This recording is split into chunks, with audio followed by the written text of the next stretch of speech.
bertanding 1 lawan 1 melawan Abdul Wud di perang Khandaq, yang mana Abdul Wud seorang dari suku Quraisy yang terkenal besar badannya dan ahli di dalam berperang, terutama 1 lawan 1. Telah berapa sahabat Rasulullah SAW maju ke depan dan dia tidak meninggal. Abdul Wud waktu itu berada di sebuah, Abdul Wud dengan pasukannya, dengan beberapa orang Quraisy ingin menyeberangi Khandaq, batasan tersebut. Dihadang oleh beberapa sahabat, maju meninggal. Dibunuh oleh Abdul Wud. Sampailah kepada Ali bin Abi Thalib, seorang perwira yang sangat luar biasa, menggoreskan keberaniannya. Dari bukti keberanian Ali bin Abi Thalib adalah ketidakrelaannya dia diletakkan oleh Rasulullah SAW menjaga Madinah ketika berangkat di perang Tabuk. Ketika Rasulullah mengatakan, wahai Ali, kamu tinggallah di Madinah, biar kami yang berangkat ke Tabuk perang. Apa kata Ali bin Abi Thalib? Ya Rasulullah, apakah engkau sejajarkan saya dengan anak-anak dan wanita? Demi Allah, saya ingin berangkat. Apa kata Rasulullah SAW menenangkan hatinya? Wahai Ali, sungguhnya engkau denganku sebagaimana kedudukan Musa dengan Harun. Sehingga Ali pun rela terhadap kepergian Rasulullah SAW dan dia tinggal di rumah. Perwira, bagaimana pertempurannya dengan Abdul Wud? Ketika terjadi 1 lawan 1, seperti kata orang Daud melawan Jalut. Daud kecil, Jalut besar, raksasa. Sama Abdul Wud dengan Ali bin Abi Thalib. Apa kata Ali bin Abi Thalib? Saya tahu bahwa engkau adalah orang yang kuat. Akan tapi bagaimana saya akan bisa bertanding dengan engkau 1 lawan 1, sedangkan di sebelahmu ada seseorang. Kata Ali bin Abi Thalib. Ketika Abdul Wud sebagai seorang merasa kesatria, tentu dia menoleh ke sebelahnya. Sebelahnya dia lihat ada seseorang, kiranya tidak ada seseorang. Waktu itu juga Ali bin Abi Thalib melayangkan pedangnya, kemudian terpenggallah kepalanya. Jadi dusta di dalam peperangan boleh diperbolehkan. Dan ini banyak kisah-kisah kesatriaan yang terjadi pada zaman Rasulullah SAW dan para sahabatnya akibat dari dusta di dalam peperangan. Maka peperangan mempunyai kekhususan yang tidak dimiliki di luar peperangan. Seperti sombong di dalam peperangan juga diperbolehkan. Sombong di dalam peperangan juga diperbolehkan. Itulah yang dikenal di kalangan para sahabat Rasulullah SAW. Ketika Rasulullah SAW memilih sebuah sumur di perang Badar, Rasulullah berhenti, di sini kita berhenti. Berkata salah seorang sahabat, ya Rasulullah, ahadi manzilun anzalakallah am hiya harbun wa makidah? Ya Rasulullah, tempat yang engkau berhenti di sini, apakah tempat yang Allah telah tentukan atau dia adalah peperangan dan tipu daya? Apa kata Rasulullah? Tak, sesungguhnya dia adalah peperangan dan tipu daya. Apa kata sahabat tersebut? Ya Rasulullah, jika seandainya kita ingin berperang, kita ingin membuat tipu daya, bukan di sini tempatnya. Kan tapi kita maju ke depan di penghujung sumur, kemudian kita keruhkan semua sumur sehingga mereka tidak bisa minum, kita bisa minum. Itu yang terjadi di perang Badar. Dan banyak contoh-contoh yang lain tentang masalah itu. Yang ketiga, hadits ar-rajul imra'atah wa hadits al-mar'ati zawjaha. Cerita seorang suami kepada istrinya atau cerita istri kepada suaminya. Ini juga diperbolehkan berdusta.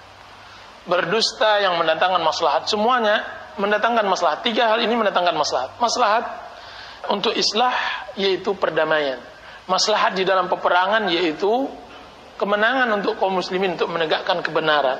Dan maslahat untuk suami istri adalah maslahat kedamaian di antara keluarga tersebut. Dan cerita seorang suami kepada istrinya atau sebaliknya adalah di dalam mengungkapkan sebuah ungkapan rasa sukanya, cintanya, makanan dan semacamnya. Dan ini diperbolehkan dan dia tidak termasuk yang terlarang dan dia termasuk yang dirukhsahkan. Ya, Allah Ta'ala. Hadis 255. وعن عائشة رضي الله عنها قالت سمع رسول الله صلى الله عليه وسلم صوت خصوم بالباب عالية أصواتهما. نعم. سمع رسول الله صلى الله عليه وسلم صوت خصوم بالباب عالية أصواتهما وإذا أحدهما يستودع الآخر ويسترفقه في شيء وهو يقول والله لا أفعل فخرج عليهما رسول الله صلى الله عليه وسلم فقال أين المتألي على الله لا يفعل المعروف فقال أنا يا رسول الله فله أي ذلك أحب متفق عليه. Hadis 255. Dari Aisyah radhiyallahu anha, ia berkata bahwa Rasulullah sallallahu alaihi wasallam mendengar suara keras dari orang yang bertengkar di depan pintu rumahnya. Salah seorang meminta keringanan utang dan meminta bantuan kepada temannya, tetapi yang mengutangi menjawab, "Demi Allah, aku tidak akan memenuhi permintaanmu." Lalu Rasulullah sallallahu alaihi wasallam pun keluar dan mendekati keduanya dan bertanya, "Mana yang bersumpah dengan nama Allah untuk tidak berbuat kebaikan?" Ia menjawab, "Aku wahai Rasulullah." Bagi dia apa saja yang disukainya. Hadis riwayat Bukhari dan Muslim. Hadis Aisyah radhiyallahu anha menerangkan Rasulullah SAW mendamaikan dua orang yang sedang bertengkar, yang terdengar oleh Rasulullah SAW dari rumahnya. Kebetulan rumah Rasulullah SAW berada di depan masjid, sebagaimana rumah seperti ini, mihrab. Kemudian sebelah sini ada pintunya, di sebelahnya Rasulullah. Rumah Aisyah radhiyallahu anha. Dua orang yang suaranya seakan-akan berteriak, yang satu menagih hutangnya dan yang satu lagi meminta diringankan utangnya, sehingga terdengar oleh Rasulullah SAW. Dan Rasulullah SAW mendamaikan keduanya dengan mengatakan falahu ayyu dzalika ahab. Dan ini salah satu bentuk islah, salah satu bentuk islah, mendamaikan manusia di dalam muamalat. Sesungguhnya islah mempunyai banyak cabang dan banyak permasalahan. Mungkin yang paling masyhur di kalangan orang-orang yang ingin mendamaikan adalah mendamaikan dalam masalah muamalat. Di dalamnya masuk utang piutang, jual beli dan semacamnya. Di dalam Islam itu dikenal dahulunya dengan hisbah. Di setiap pasar yang dibangun oleh Islam, khilafah, itu dibangun kantor hisbah, yang di sana menyelesaikan perkara jual beli mereka yang mereka perselisihkan. Dan itu berbeda dengan mahkamah yang ada di pengadilan. Hisbah adalah islah bainan nas, perdamaian antar manusia yang masuk di dalam bab muamalat. Dan yang kedua adalah mendamaikan manusia dalam segi hubungan kekerabatan, keluarga. Perdamaian mendamaikan suami istri, mendamaikan kerabat dan semacamnya, kabilah dan semacamnya. Dan yang ketiga, yang lebih luas lagi, mendamaikan antara negara, antara kabilah, bangsa-bangsa dan yang lainnya. Nah, hadis Aisyah menerangkan bahwa Rasulullah SAW juga salah satu tugasnya mendamaikan manusia di dalam bab muamalat. Dan ini mau tak mau, seorang yang islah, yang ingin mendamaikan manusia, dia harus mengetahui hukum Allah Subhanahu wa taala di dalam muamalat yang diperselisihkan. Hukum Allah Subhanahu wa taala tentang muamalat yang diperselisihkan. Bagaimana Allah Subhanahu wa taala berucap. Dan ini sebuah ilmu yang sangat luar biasa. Ilmu yang diberikan oleh Allah Subhanahu wa taala untuk orang-orang tertentu. Ilmu islah, bahwa orang yang mendamaikan Allah berikan dia ilmu. Makanya Sulaiman diberikan oleh Allah Subhanahu wa taala ilmu yang melebihi dari ayahnya di dalam masalah ini.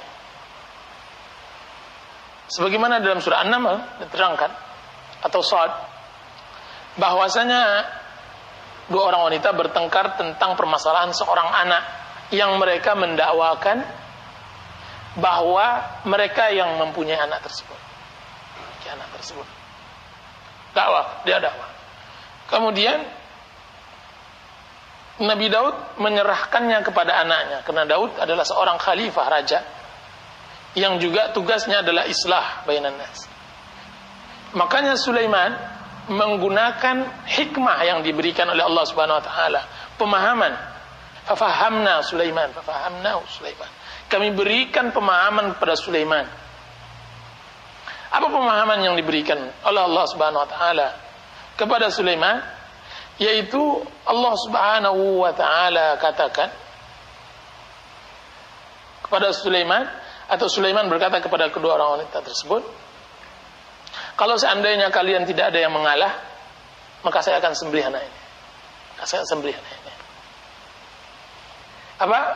Diambilnya oleh Sulaiman anak tersebut, dirampasnya, kemudian dikeluarkannya pedang, kemudian berucaplah kedua-duanya yang membuktikan bahwa satu dari keduanya benar dan satu jentanya salah. Seorang ibu yang satu yang merasa tidak mempunyai anak, atau dia merasa mempunyai anak akan tapi tidak seperti ibu kandungnya, dia mengatakan, dia diam saja, tidak mengatakan apa-apa.